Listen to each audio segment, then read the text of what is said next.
began the process, I just didn't like the regulations because I thought, well, they're kind of nebulous and they don't make a lot of sense. And when we started investigating, what we found is that the plan is really very organized and very well put together. The plan is to move education away from what we have right now, which is traditional education. That's, you have so many Carnegie units, you had 4 classes of math and 4 classes of English and so many classes of history to graduate, to what is called outcome-based education. Outcome-based education says that the student must demonstrate something in order to meet the goal and be promoted or graduate.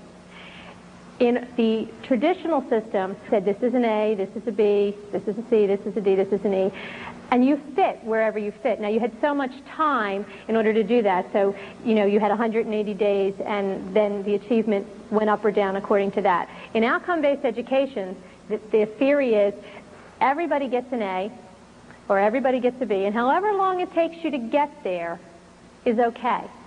If you can get there in 3 days, then you graduate in 3 days. If it takes you 10 years, then you graduate in 10 years. Everything rides on the goals and on meeting the goals. So instead of saying the schools will teach, the theory now is the student will demonstrate. And so it's a major shift in the way we look at education. In order to understand that, I want you to think of a telephone salesman. Have you ever gotten a telephone call from a telephone salesman? Pick up the phone and the salesman says, "Hi, he asks you 3 or 4 questions. I'm selling purple shoes tonight, so I want to know, are you a shoe owner?"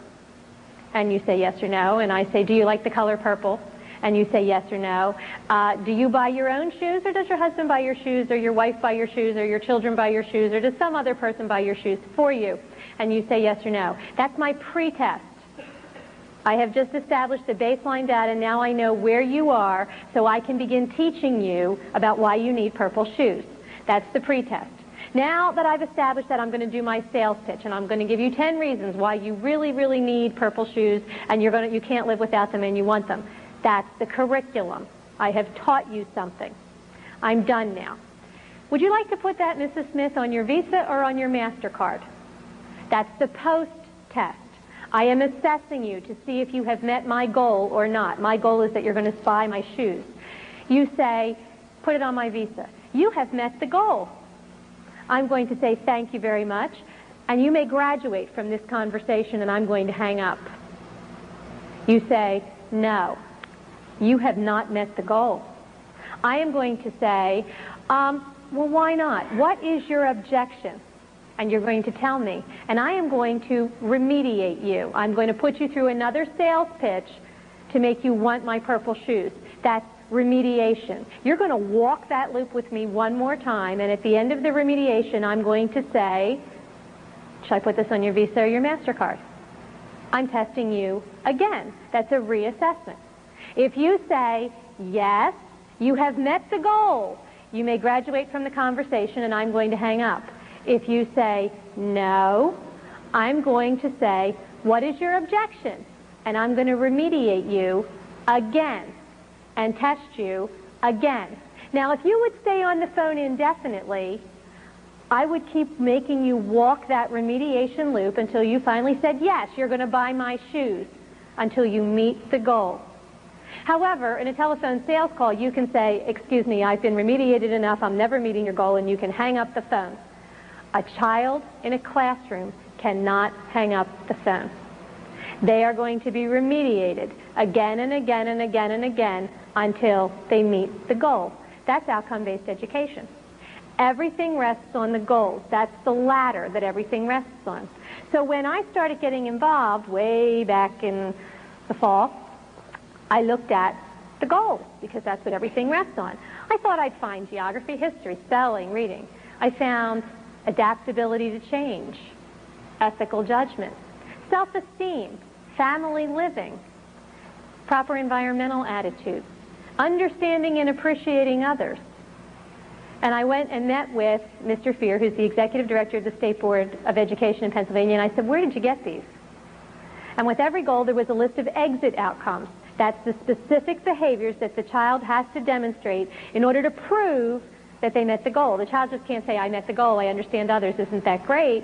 The child has a list of behaviors that they have to demonstrate in order to prove that they met the goal. So I said to Mr. Fear, "Well, where'd you get the goals?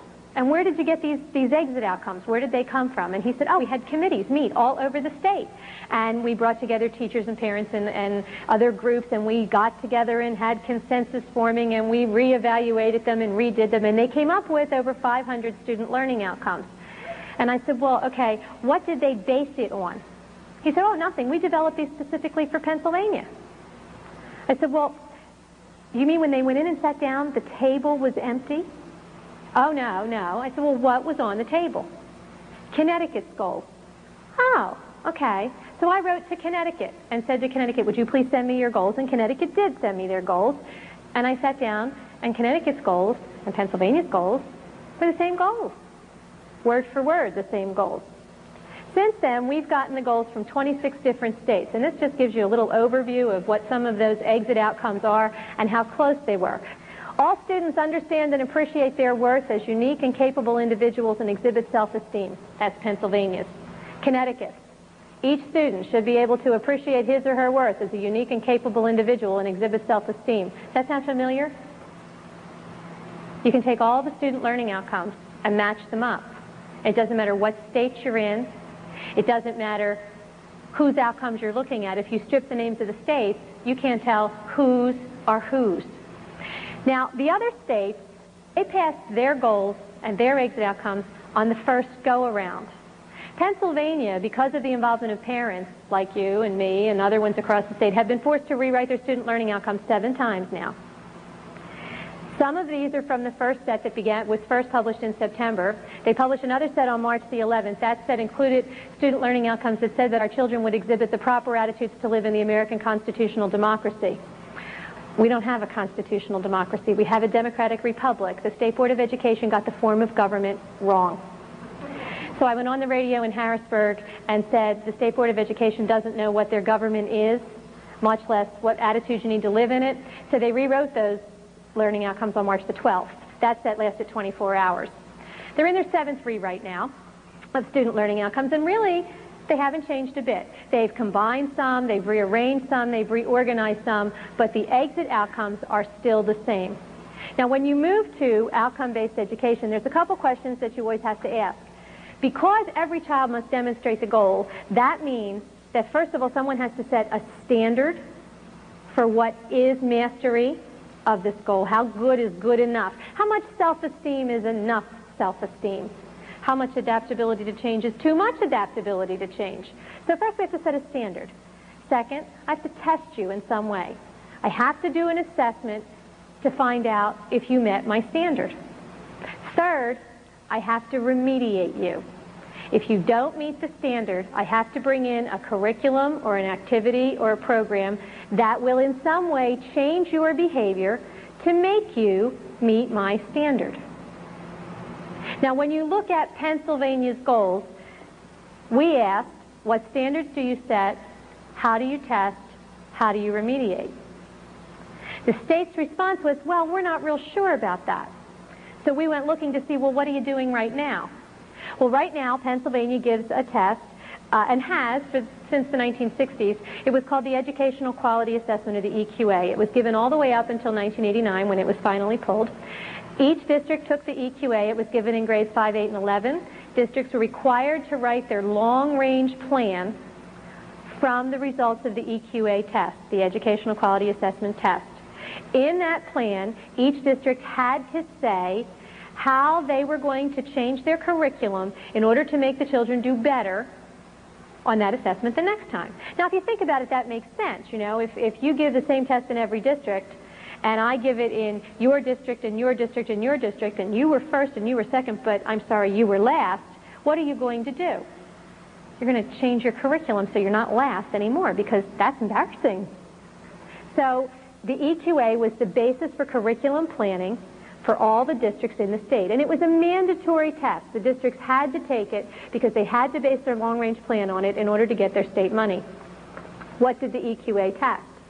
The EQA tested first the 10, then the 12 quality goals of education. When we looked at the EQA, parents thought it was testing reading, writing, self-esteem, citizenship. It tested locus of control, whether you are an internally motivated person or an externally motivated person, whether you stand up against a crowd or whether you go with the flow. And they scored it. There was a right answer to the attitude questions. The right answer was go with the flow. In citizenship, the EQA said it did not test anything in the factual domain. It didn't matter if you knew what the United Nations was. It didn't matter if you knew who the president was or what a president was. Citizenship tested thresholds of behavior. How do I vary reward and punishment to make you do what I want you to do?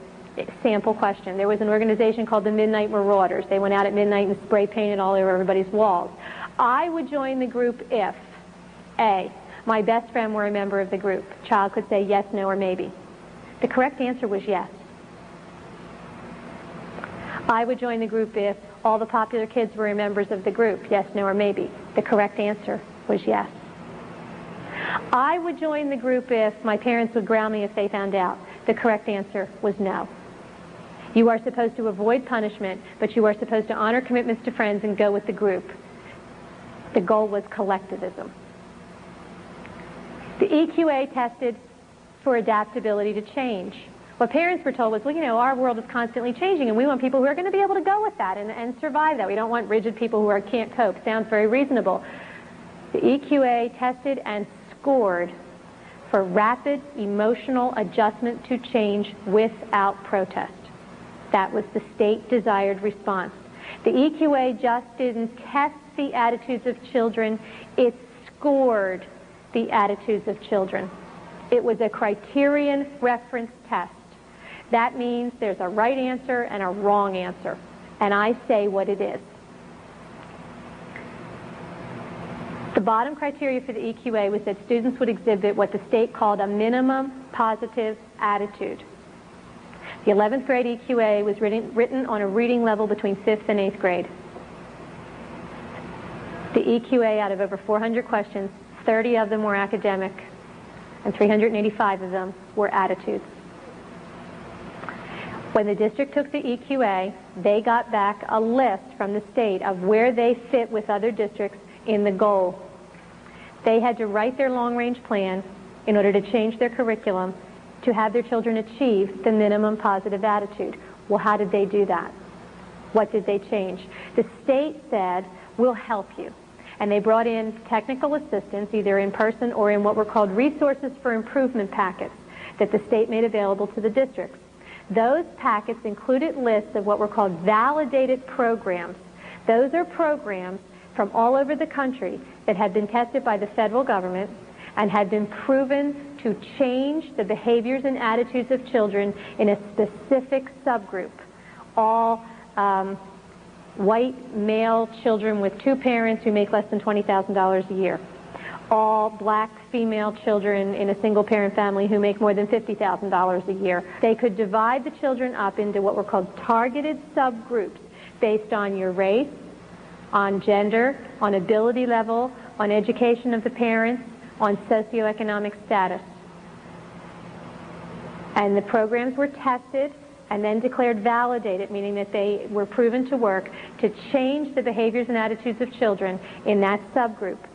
And that's what has been happening in Pennsylvania education since the 1960s. Our curriculum has been moving away from academics and into minimum positive attitude since the EQA. And the EQA is still driving the curriculum because districts used it for long-range planning up till 1989. Why did they stop? They stopped because a mother down in Washington County named Anita Hogue had a son who took the EQA. He came home and said, Mom, this test was really weird. She said, you must be wrong. I'm going to go down to the school and look. And she went down to the school and she said, I want to see the test. And they said, no. And she said, see, I'm the mommy. I'm allowed to see the test. And they said, no, you're not. It's a secure test. Nobody's allowed to see it. Big fine if you see it.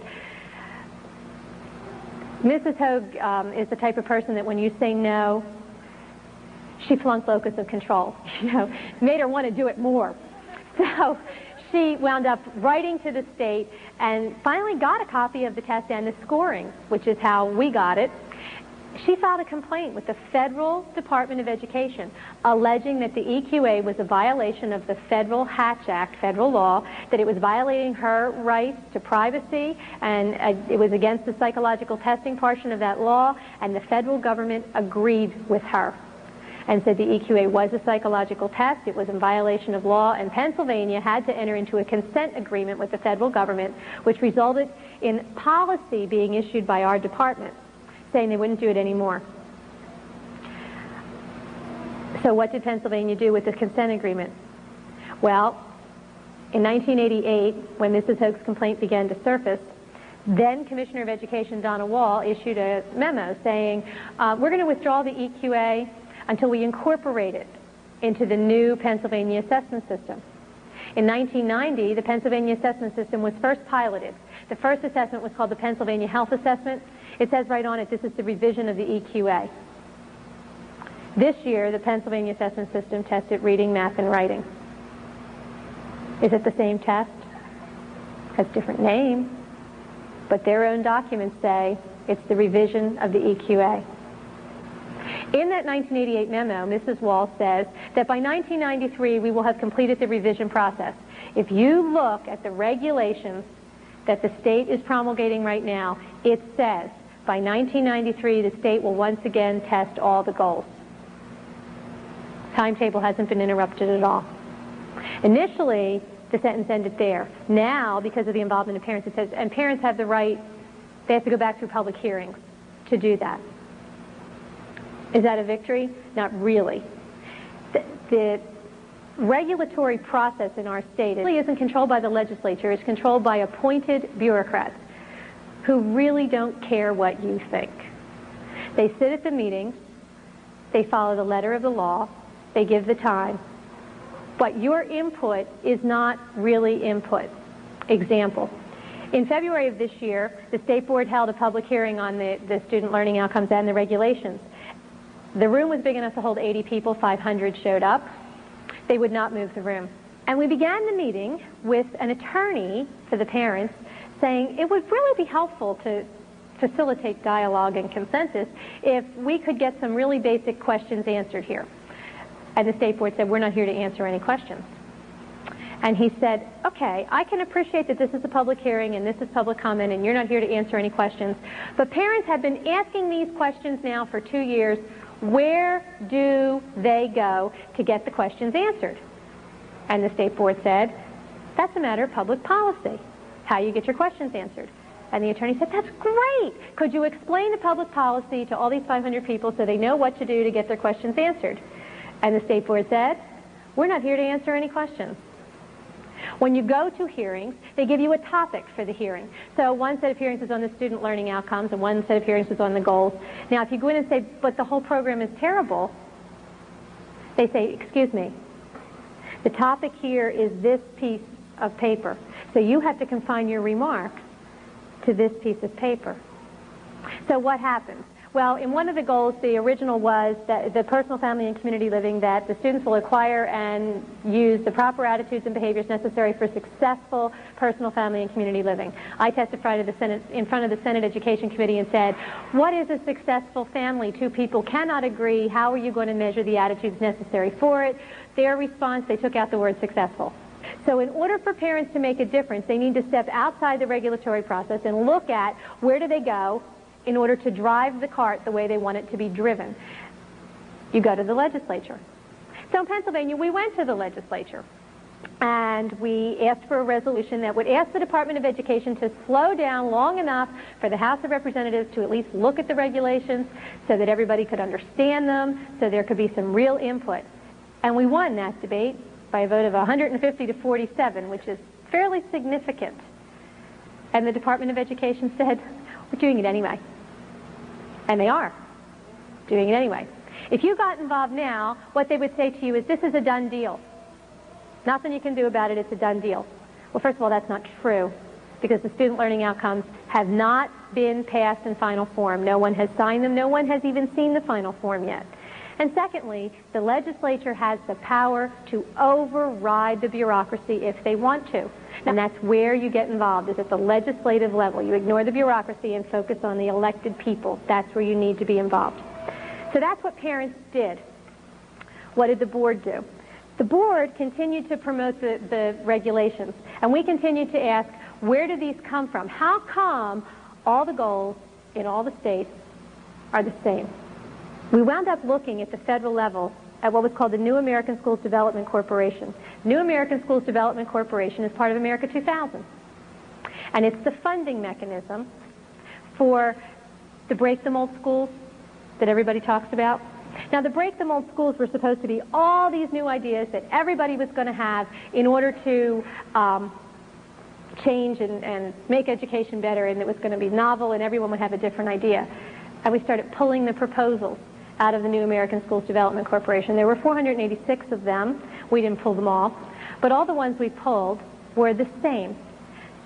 Same goals, same method, outcome-based education, same mechanism for working it. Outcome-based education has some flaws to it. When we asked the department, would you please give us your research base, they declined to do that.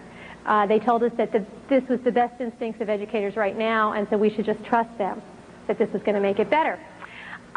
So we did our own research, and we found that in 1987, Johns Hopkins University issued a study saying outcome-based education doesn't work. And we found it was real expensive. Now, when you think about that, it makes a lot of sense. If I took any 4 people in my classroom, I'm the teacher, I only have 4 students, and I teach the lesson, and I test you. 1 of you will pass the test, 3 of you won't.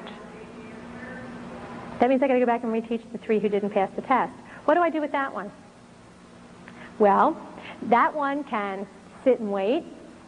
That one can become a peer tutor and help teach one of the other 3. Or I have to bring in a second teacher to teach the child who passed the test the first time. Who pays for that second teacher? I teach the lesson one more time. I give the test one more time to the 3. 1 more passes. Now I've got 1 here, 2 here. Do I need 2 more teachers? Do I have 2 peer tutors? Do they sit and wait? Peer tutoring, I have 5 children. I did not send them to school to be the teacher. I sent them to school to be the student. If they're teaching someone else something they already know, they're not learning something new, are they? They're stuck.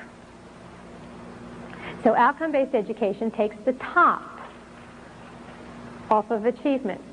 In Pittsburgh the other night we had a town meeting, and it was more of a debate setting, and one of the presenters for those promoting the idea was a professor from the University of Pittsburgh, and he said the only people objecting to this are people who have good students in their families. That's a very telling statement, because it brings the achievement down.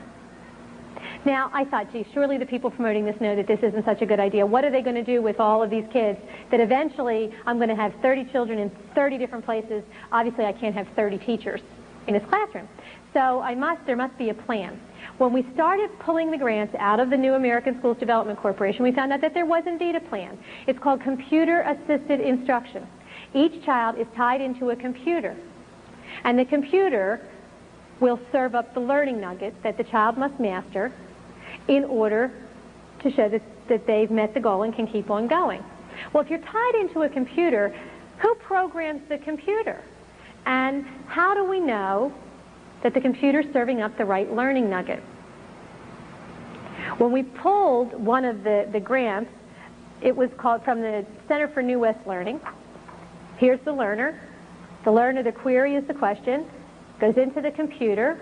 The computer accesses, in order to come up with the individualized lesson plan, the computer accesses biographical data and learning styles, student information module. I didn't know what that was. So I decided I should look, because what is this computer accessing on my child to serve up the learning nugget? What is a learning style? What is the biographical data? Where did it go? Where did it come from? And who has access to it? And what we found out was that, in fact, the state is compiling data banks at a micro record level. That means that it's available on an individual child. And the state is not doing that by itself. The data banks are being mandated by the federal government through something called the National Center for Education Statistics Common Core of Data. This is the federal data bank. There are 10 handbooks. This handbook is called Student Pupil Accounting. It was first printed in the 1960s. It was updated in the 1970s. This is the 1976 edition, which is the current edition. We have personal identification, name, student number, sex, racial and ethnic group, birth and age date, minor adult status, family responsibility, citizenship, language considerations, veteran benefits, family and residence, parents, male parent, female parent, sponsor, that's if someone sponsored you to come into the country, responsible adult of domicile, perhaps you live with your aunt or your uncle or a grandparent or a brother or a sister instead of with your parents, brothers and sisters living in household, family economic information, family social cultural information, residence data, physical health, sensory and related conditions, student medical record number. That's the access number to all of the student medical files, including if you've ever been referred for a condition, all your physical exams. Did you ever abuse drugs? Mental, psychological, and proficiency test results and related student characteristics. The federal government defines a psychological test as a test of the student's personal adjustment and their stand on controversial issues. Referrals for schoolwork for emotional reasons, your mental and psychological characteristics, your effective styles of learning. All enrollments in any school, all school performance, post-school performance, non-school performance, what you do that is not in school, transportation data, any special assistance, did you ever qualify for a state or a federal education program? Now, this was one of 10 handbooks. There was one on staff accounting, there's one on property accounting, and what we found in the property accounting handbook was that it included a little graph that shows, this is the graph, that shows how all the data is linked.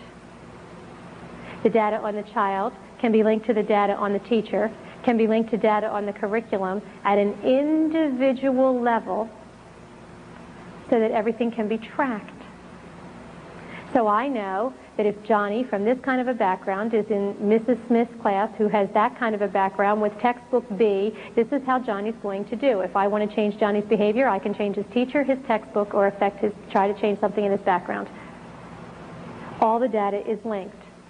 This was the property accounting handbook. Now, when we first started looking at this, we asked the state and then the federal government, were these used? And they said, oh, no, these were never used. This was just a proposal that we spent all this money printing, and it was never used. It was never part of anything. One federal official told us this has nothing to do with nothing. In the meantime, a parent in Pennsylvania had a child in a guidance program, and the guidance program included an activity on decision making, and the activity was a paper that the little girl who was in 7th grade had to fill out, and the paper, it was like a final exam, and if she didn't do it, she didn't pass the course, and the paper said, every family has some people who crave attention. Who in your family is the loudmouth? Every family has some people who are very competent. Who in your family meets that characteristic? Which would you rather be like? Why? The mom wasn't real happy with this particular curriculum thing, and so she objected. And she went to the school and she said, my daughter's not doing this. She's opting out of this activity and your class. And the school said, you can't do that because it's a mandated class, it's mandated by the state. And she said, oh, really? So she went to the state and she said, I'm opting out. This is against my principles, I don't agree with this, I don't like this, I'm opting my child out. And the state said, you can't opt out. It's mandated by the federal government through something called the Drug-Free Schools and Communities Act. You remember the Drug-Free Schools? We all thought that it was stopping drugs. This is the Drug-Free Schools and Communities Act. These are the 1992 guidelines from the Pennsylvania Department of Education. They're the same in every state. The Drug-Free Schools and Communities Act mandates what programming had to be brought in by the local school district in order to meet the state regulations which came from ultimately the federal government. It mandated that guidance services had to be provided. It mandated that psychological services had to be provided, that decision-making had to be provided, that self-esteem had to be provided. These were all mandated services. And when we look through the book, it gave us a whole list of what were called budget accounting. little codes with little numbers talking about each of the services that had to be provided. So we went hunting for these numbers to see where did they come from.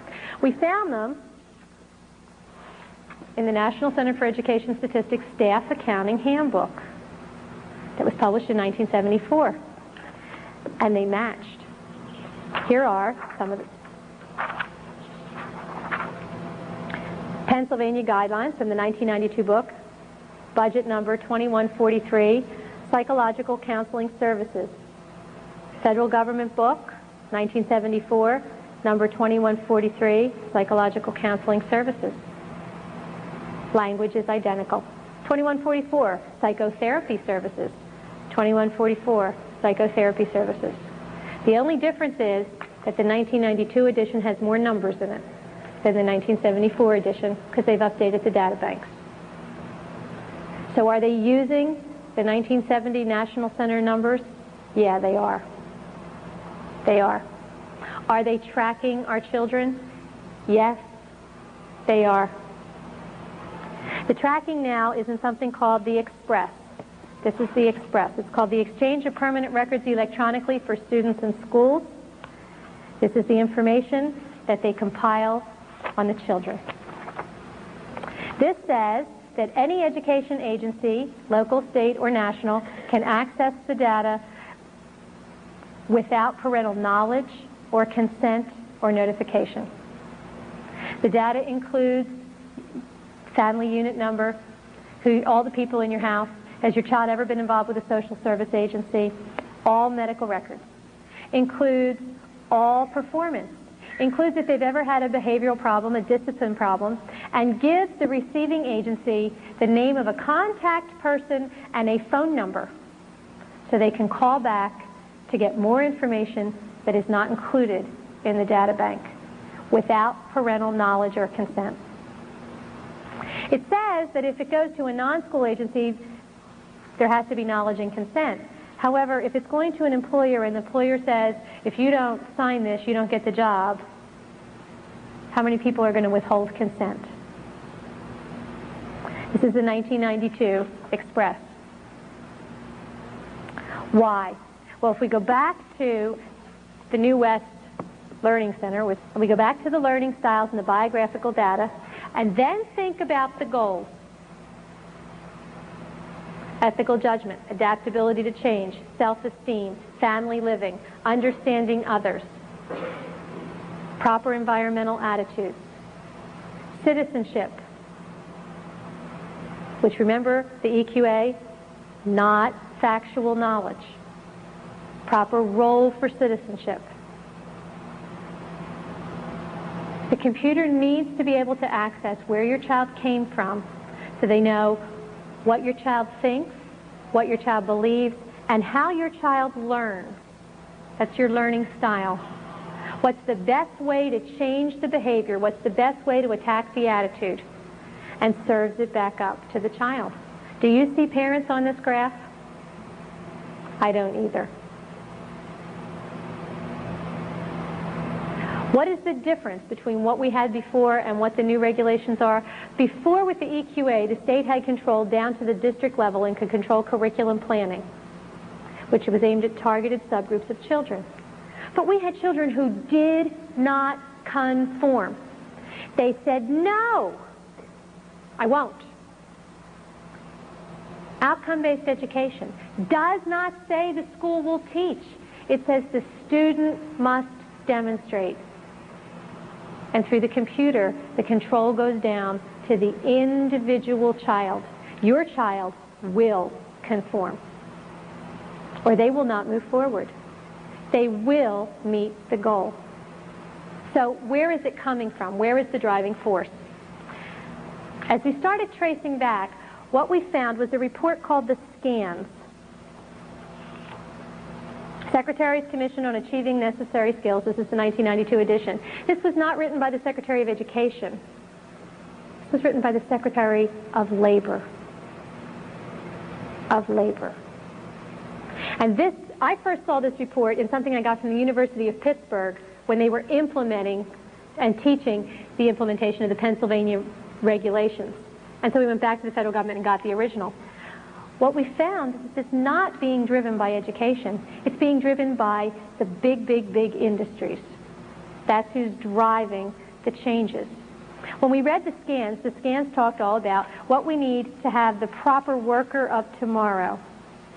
And the children were not referred to as children. They were referred to as human resource material, human capital. Just like, you know, your building and your coal or whatever, your wood, whatever you're making, your capital. And this is business telling education what business needs or wants in the worker of tomorrow. This report says, well, you know, all these things we're talking about here, the necessary skills, this isn't pie in the sky. We're already doing this. And then they gave us a list of the things that they were already doing. One of the lists that they gave us included a contract called Work Links from Educational Testing Service. This is the resume. This is an electronic computer resume. Jane Smith is pretend. There's her workplace competencies, her interpersonal skills. She takes each test and she has to master the proficiency level, academic, and here's her personal qualities. And she's rated. She only got a good in honesty. Jane Smith is 19. She has not mastered the skills, so Jane Smith is still in high school. This is a high school resume.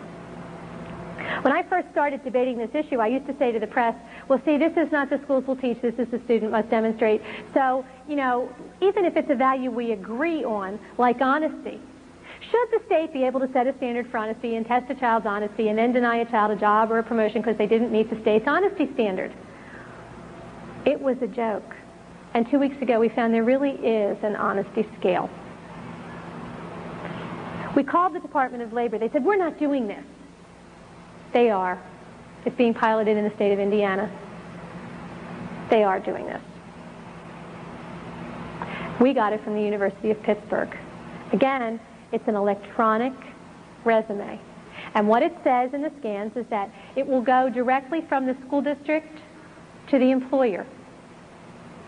Now, is a lot of this information probably included in your resume now? Yeah, you have personal things from your resume now. But now, you have the right to say, I'm going to use you as a reference because you like me. But I'm not going to use you because you don't like me. And so I'm not using you. We had a bad experience, or I was a real pain in your class or in your workshop, and so I'm not going to use that person as a resume.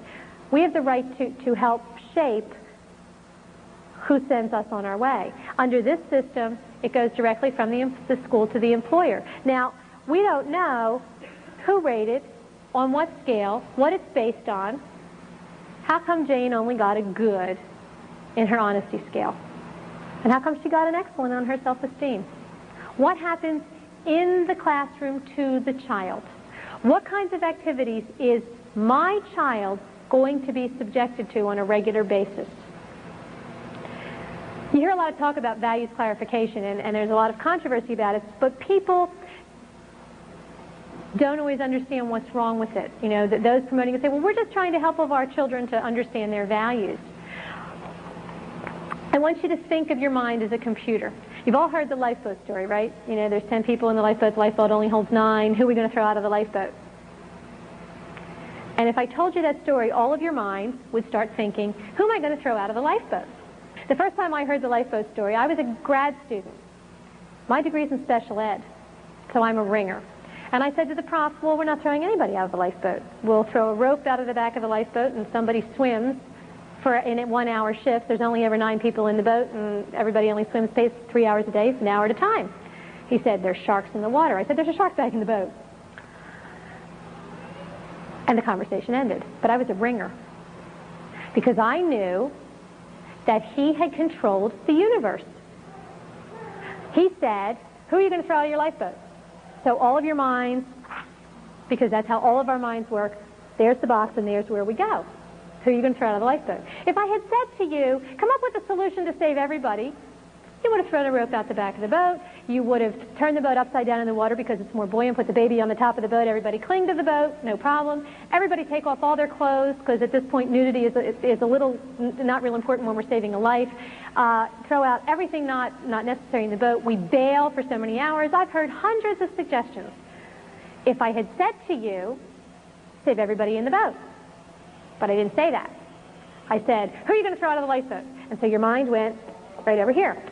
Just like a salesman says, do you want it on your Visa or your MasterCard? He gave you a choice, didn't he?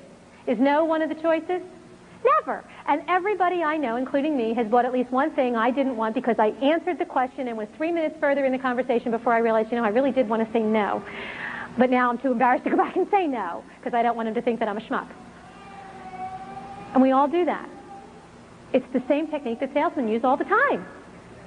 Would you like a red car or a blue car? Do you want that in 10 days or 30 days? You always get a choice, but I control the universe of choices. That's how various clarification works. If I control the universe of choices, I can mold someone's behavior. And they always think that they thought it up by themselves because they didn't realize that I controlled the box. That's why values clarification is wrong. Because it makes the child think that they made up their own mind when they really didn't, because I gave them some very concrete guidelines inside of which they had to make up their mind. And it's a very valid way of changing a behavior. This is called the Bettendorf survey. We found it in Iowa. It was used this year. Why is Iowa important? Remember, all the goals in all the states are the same. And we have validated programs that are the same over the whole country. This is the Bettendorf survey. It goes with understanding and appreciating others. Are you male or female? What year are you? This was given to high school students. Do you regard yourself as a bigot? Do you think homosexuality is a problem society must deal with as strictly as possible? Do you think people are born homosexual, or do you think they choose to be homosexual? Do you think the United States was stolen from Native Americans, or do you think it was rightfully colonized by Europeans? Then we have the nationality and religion list. Which of the above do you think is responsible for the decline of the United States economy? Which of the above do you think is more susceptible to alcoholism? Which of the above do you think is the most likely to raise a large family, 8 or more children? Which of the above are you most likely to assume does not speak fluent English? Which of the above do you think is the most likely to have an income of over $50,000? Which of the above do you think would be most likely to eliminate an entire race? Who has most influenced the way you feel about other races? With whose influence have you most strongly disagreed? If you could eliminate an entire race, would you? Which one? The New American Schools Development Corporation met. I told you there were 486 grants given to them. On July 9th, they gave a list of the places that got the money, and they gave out 11 grants. Now, I've been telling you that the grants are the same, and I've been telling you that this is talking about who owns the children, and that, in this case, business and the state think they do, and we need to start saying we do. What kind of programs got the money? This is the Connect School, a design for 21st century schools, Massachusetts. It's for K through 12 inner city children. The curriculum will be radically transformed. Portfolios, products, and performance assessment techniques will focus not just on subject matter, but on their abilities, dispositions, and attitudes critical for life and work. This one is in Minnesota. It's called the Community Learning Centers of Minnesota. Social service agencies will offer needed services on-site at the school, integrating services with education. Teachers will retain their school charter only so long as state learning goals are met. Many times as I've traveled and talked to people about what's happening in Pennsylvania education and why parents need to get involved, I get told, well, you see, it doesn't matter to me because my children don't go to the public school. My children are in parochial school, they're in Christian school, they're in private school, I homeschool. Simultaneously with the new regulation changes, teacher certification is changing. And in order to be certified, teachers will have to demonstrate that they are competent in outcome-based education and that that's what the colleges will teach, that's what the teachers will learn. Non-public schools have to have certified teachers too. Accreditation is rolling over away from traditional accreditation into outcome accreditation. Non-public schools get accredited because it does better for you if you're going to college if you graduated from an accredited high school. In outcome accreditation, in order to get it, you must give the accrediting board 5 goals, 3 academics, 2 attitudinal, and you must demonstrate to them that you have tracked the change in behavior or attitude in the individual student over time. Doesn't matter whether you're public or non-public. The assessment techniques in the new regulations are what's called portfolio assessments. People think portfolio means a portfolio. I have an art portfolio, I have a science portfolio, pieces of paper. It is an electronic portfolio, much like the one we looked at in the work links, so that no matter where the child goes, whether you change schools or whether you don't, the portfolio will follow you. Please do not think that because your children are not in a public school that you are home free. You are not. The state cannot afford to let a huge bunch of children slip through the cracks, because it will be obvious then who can read and who can't. And one of the things that happens with outcome-based education is, when we talked about what happens with all the kids, achievement goes down. Now that doesn't show up because everybody gets an A. It may take you 4 years to get your A, but you're going to get an A. In the testimony in front of the House Education Committee, we asked, through representatives, we asked Mr. Fear, well, what are the state standards in math and reading going to be? I mean, the student learning outcomes say you have to be able to use a calculator. They don't say you have to be able to do it without one. The communications learning outcomes don't say literate to an 8th grade level. They don't say literate to any level. So what are the standards? And Mr. Fear said, well, every district will decide on their own. Well, that's absurd.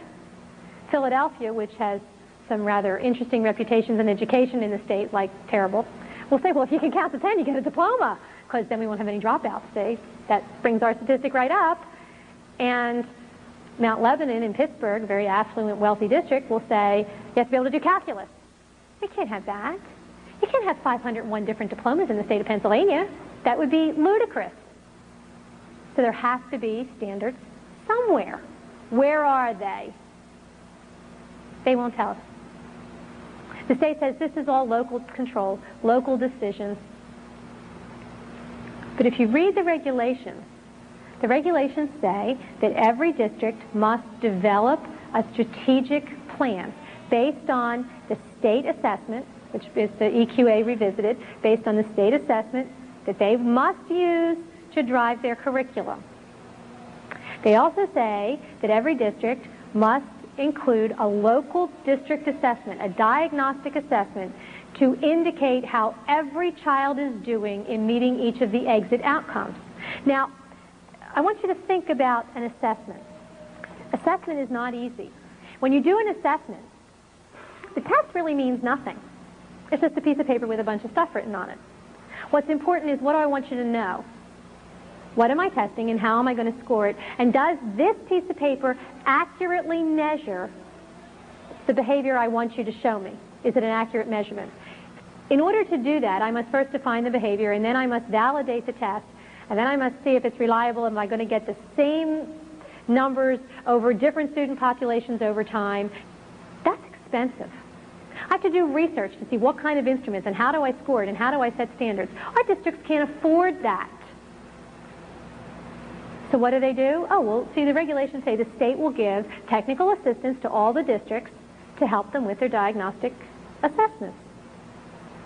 This year, when we gave the state assessment system that everybody, remember, complained about, one of the things that happened in there was that the state changed testing companies away from the company that did the old TELS test into a company called Advanced Systems. And one of the reasons that they changed to Advanced Systems was because Advanced Systems is an expert in portfolio assessment. Now, if every district's going to do their own, why does the state care? Every district can't afford to do their own. The state is going to control it. The state is going to set the criteria.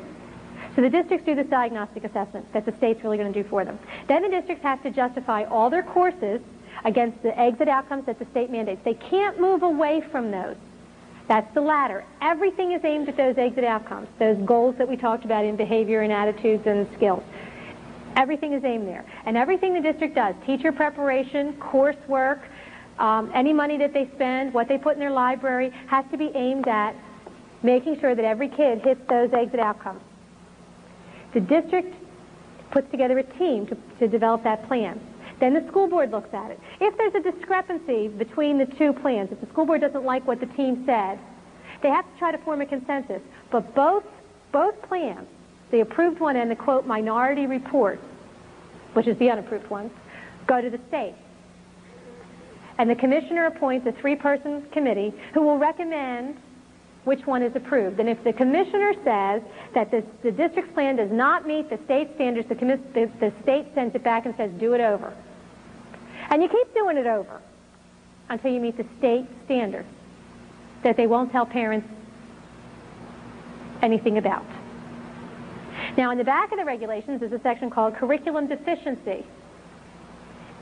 Anytime a district does not do well enough in having the children meet the exit outcomes, the state can come in and force the district to implement what's called a corrective action plan. And if after a year it's not good enough, the state can take over. On top of that, we have Senate Bill 1268 that talks about the academic bankruptcy bill. Under what conditions the state can take over the local district, up to and including becoming the local taxing entity.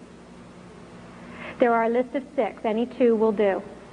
One of the criteria says if a district is below the state average. Think about that sentence. Average means the middle. That means by definition half the districts in the state are automatically below the average. They've met the criterion before you start because that's what the word average means. The middle. One of the other criteria is if they can't pay their bills. Outcome-based education is phenomenally expensive. The state keeps saying there will be no extra money. That's because they haven't appropriated any at the state level. The districts now are starting to do their plans.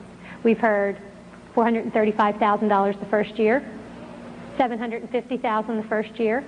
6 districts in the south side of Philadelphia area got together and did a 5-year plan, $16 million. And that did not include student implementation. Outcome-based education is phenomenally expensive. It will put the districts into bankruptcy. State can take over. The goal is not local control. The goal is state control. Did the state know that? Yes, they did. When the state board put together these regulations, they held a series of forums, educational seminars, where they brought in national experts to talk to them about what this would do. One of the experts was E.D. Hirsch from the Cultural Literacy Foundation. He said, putting together a common core set of learning goals will have 2 problems. One of them is it will decrease academic knowledge, and the second is it will go against the grain of local control. The state board did it anyway. But now they keep telling people, well, you've got all this local control, see, because you can write your plan however you want. Let's pretend that I come to your backyard and I park a Cessna airplane in your backyard. And I say to you, okay, you can write whatever plan you want, as long as, when you're finished, you have a Cessna airplane. And when you're all done, will your plan look like my plan? Yeah, or you won't have a Cessna airplane, will you? No. So what the state is saying is, here's the exit outcomes, here's the Cessna airplane. You can write whatever plan you want, as long as it looks like this when you're done. There's really only one plan. There's really only one set of standards. There's really only one set of goals. And all the districts are going to look the same, or the state has this very big hammer called academic bankruptcy that can take whatever's left of local control away from the parents. Remember the drug-free schools? You know, the districts heard that the state did it, but it really came from the federal level. And so if we have to work through the state up to the federal level, because this is really a push from the federal level down through the states. When this parent filed her complaint, and we wound up finding out that here was the mandate, and the mandate came from the federal level, she complained. She filed a complaint at the federal level against the curriculum in her local school district. And what the federal government said was, well, see, the federal protection doesn't apply because there's no federal money at the local district level. The federal government came to the state and said, do you want our money in your block grant? And the state, of course, said yes. And the federal government said, okay, here's the mandate. Federal money stopped there. State took the mandate. State turned around to school district and said, do you want our money in your school district? Yes. Here's the mandate. The federal money stopped at the state level, and so did the protection of federal law. But the federal mandates are jumping that line.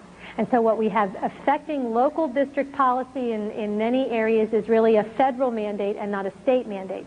It's a civil rights issue. You know, I had a reporter say to me, well, you're just mad because, you don't want Marla Thomas talking to your kids. And I said, this system gives whoever is in control of the state the opportunity to mold the character of the children to their values. Whether it's Mother Teresa or Adolf Hitler is immaterial. Neither Mother Teresa nor Adolf Hitler should have the right to mold every child in the state to their particular value system. That's the role of the families in the state. It doesn't matter whether you're liberal or conservative. It's a civil rights issue, you're right. Behavior modification is not liberal or conservative. It changes children to the state's desired response, and whoever controls the state controls the response. And one of the ways you do that is to start contacting school board members to allow school board members to educate them on what's wrong, give them the gamblegrams, and encourage them to stand up as a district and tell the state no. We have districts that are actually considering suing the state. So if we could get more districts on that, it wouldn't cost any one district a phenomenal amount of money, and it would help back the state off. That's a good thing to do. Working with school board members is an important thing to do, and standing up for your rights in your own classroom with your own children is also an important thing to do. Yeah. If you lower the standards, the academic standards, then it's easier to get a higher graduate level, so your statistics get better. And the plans say that you bring all the social service agencies into the school, so you have a lot more control of the children, and that pushes more and more of the families away. One of the things that Boyertown says, and that is shown up in all the plans, is how they're going to remediate. And the way that they're going to remediate is that the children who don't meet the goals will be the children who are declared special ed. The special ed regulations are moving away from children who have a specific disability to children who do not meet the goals. The Boyertown plan, which is the prototype, says there's going to be an IEP, that's the special ed plan, for all students. In the new regulations, all students will achieve all student learning outcomes to the state standard. So if you have a child who's very good in science but terrible in art, they're going to have to be remediated in art. Where do you get the time? From science.